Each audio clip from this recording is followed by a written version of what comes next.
Hey there folks, John here with ThruMyLens, and today I'm coming to you with another gun review. And this time we're looking at the Sig Sauer P938. Now I do have the weapon here in front of me. You'll see the magazine's a little dirty at the top. That's because I've just come back from the range, and I put about 200 rounds through the weapon. I haven't even cleaned it yet, and I'll explain why in a minute. But I did want to go ahead and show that there is no ammunition in this magazine. The gun is safety checked and cleared. So I'm going to go ahead and put the magazine back in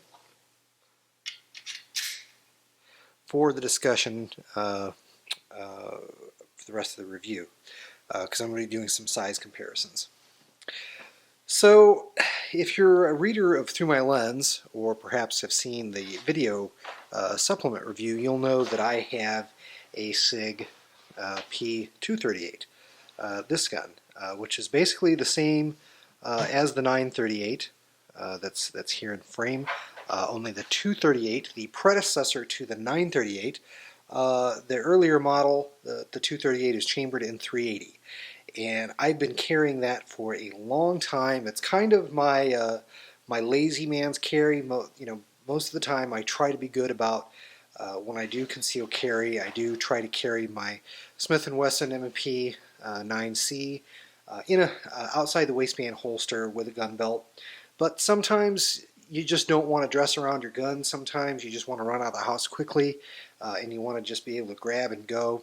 Also, during the summertime, it can be harder to conceal, and for those situations, a pocket holster like this one that has a nice grippy exterior for sticking inside the pocket is real handy. I've been able to pocket carry my 238 like so, and that's worked out really well for me. Really well for me. And just so everybody knows, no magazine. The P938 is also empty. And I'm going to go ahead and put an empty magazine in the 238 as well. I'll put that off to the side. So, why did I get the 938? Well, bigger is better. I have every faith and confidence in in 380 ammunition. I generally use gold dot hollow point 380 ammunition in my 238, and I'm pretty confident that if I do my job, the ammunition will do its job if I ever needed to use my 238 to defend my life or my family's life. But bigger is better. 9mm is my preferred round. All my other weapons that I have are chambered in 9mm, except for the two Sig P938s that we have. I have one and my wife has one. And generally speaking, 380 ammunition is a little bit more expensive than 9mm, so it can be a little bit harder to find too. So I sort of rationalized this purchase based on, over the years, I will save money in not having to buy 380 ammunition. The thought was, if things work out with the 938, I could sell our 238s and be okay with having all 9mm, all weapons, or at least pistols, chambered in 9mm in our house. Would make things simpler and less expensive, and eventually the cost difference would win over. So that's how I rationalized it. The 938's been out for a couple of years. I think Sig announced it at SHOT Show 2012, and of course it took them the better part of a year to get it to market. So I didn't want to rush out and get one because invariably with new production models there are problems. As they get things ironed out. And from what I've read on the internet, there were a few production problems with some of the first batches of these weapons to hit the market. From what I can tell, again, from the first 200 rounds that I fired through this, fired a variety of target ammunition and didn't experience any failures whatsoever. it ate everything I put into it like a champ. So I was very happy with the reliability. It looks like I did get a very good example of the 938 here. It's a really nice choice. I like it a lot. It's not what I would consider a beginner's handgun because it does have a more complicated battery of arms than your typical striker-fired Glock or M&P, for example. You do have this safety here that if you're going to fire it, you need to think about using that safety. Most people, including myself, will carry cocked and locked. So that's cocked and locked. The hammer's back. There's a round in the chamber. Safety's on. And when you draw this and get ready to use it, you got to remember to drop that safety before you pull the trigger here.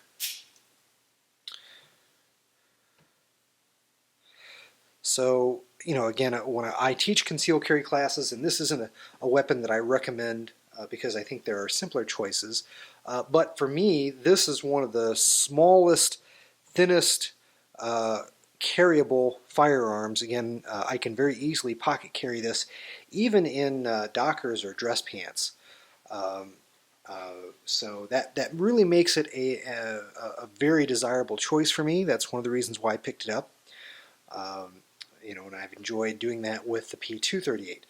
The 938's a little heavier, so it holds the same number of rounds in the magazines as the 238, but the obviously 9mm bullets are bigger, so it's going to be a little heavier.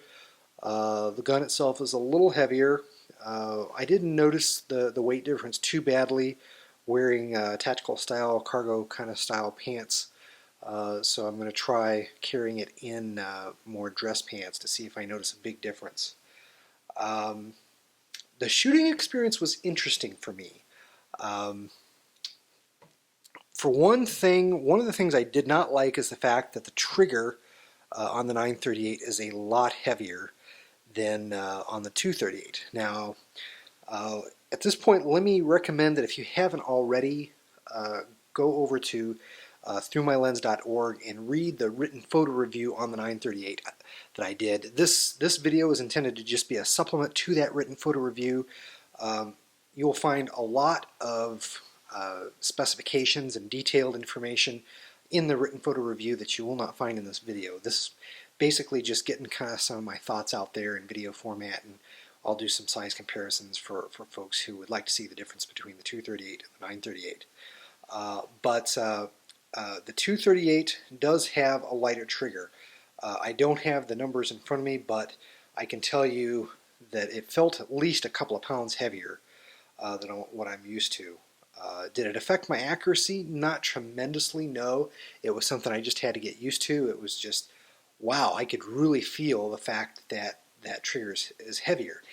And that's particularly bothersome for me because one of the reasons why I do like this particular, I'll call it a platform with the 238 and the 938, is because it's got a 1911 style trigger, which is supposed to be, relatively light with very little take up, very little slack. It's supposed to be, that dream trigger that the 1911 platform is known for. So the fact that it was a little heavy was a little bothersome. I don't think that's a big deal. I think my gunsmith's going to be able to take care of that for me. The other issue was it took a lot more, I will say, getting used to shoot this weapon than it does the 238. The 238 has relatively very little recoil. Again, smaller caliber ammunition that just doesn't generate as much muzzle flip as does a 9mm. And in this small package, you gotta you gotta tighten your grip on this weapon if you're going to keep it under control, particularly if you're going to rapid fire. So I found that out, and I also found out that these really attractive G10 handle scales that are on here, if you want to take it to the range and run about 200 rounds through it like I did, you're probably going to have a sore palm of your hand afterwards. Uh, it's that texture on there is pretty aggressive and is highly likely to rub you the wrong way, as it were, if you put a lot of rounds through it. So it was a little uncomfortable. I'm going to try to remedy that with this right here. These Hogue grips made for the 938. They're kind of rubberized. So I'm hoping that will fix one problem that I'm experiencing um, by changing the G10 handle scales out. But I can tell you that it does generate quite a bit of muzzle flip. It's a very small package, and shooting 9mm rounds through such a subcompact firearm does generate significant muzzle flip. So it wasn't the most comfortable gun to shoot in the world. Having said that, I was tremendously accurate with it. I shot very well. I shot from 20, 30, even 75 feet and was combat accurate at 75 feet. So I don't have any qualms about using this as a defensive firearm. Again, if you're used to the 1911 style battery of arms. I'm just really not sure if I'm going to, at this point, sell my 238 and uh, uh, stick with the 938 for a number of reasons. Having said that, everything that I like about the 238 is present here in the 938. It's a very attractive gun for whatever that's worth. I do like the looks of this gun. It is not a polymer handgun. It does have a metal frame in it. It does have some polymer components. This trigger in it is polymer. On my 938, you'll see that I've had that polymer trigger replaced with an aluminum one, and I'm probably going to do the same thing, and I think it'll look really nice with the other silver accents on the Nightmare version. Again, this is there are several versions of the 938. This is the P938 Nightmare edition. Um, everything that I do like about the 238 is present here. It's just a little bit more challenging to shoot, and I'm kind of wrestling with that. But I do like the extended magazines. It comes with a 6-round magazine. I do recommend getting some of the 7-round magazines because with the flush-fitting 6-round magazine, my pinky dangles and has nowhere to go. Not only do you get an extra round with the addition with the extended magazine, making it a 7+1 firearm, you get some place for your pinky, and it doesn't add a lot of pocket space when you pocket carry it, so it still remains a very, very compact option. Probably the most compact option that I'm aware of for a 9mm. If you really insist on carrying 9mm, you're going to be hard pressed to find anything more compact and pocketable than the P938. Again, it's a Sig Sauer product, very reliable, very well made. I do like the fact that out of the box it comes with night sights. There's some good pictures in the written photo review of the night sights, but both in day or nighttime or low light shooting conditions, these sights do very, very well. Excellent sighting system right out of the box. So, with some firearms that you buy that are probably at a lower price point than the 938, you may have to do some work on them in terms of getting night sights put on them. That's usually an extra $150 to get them installed.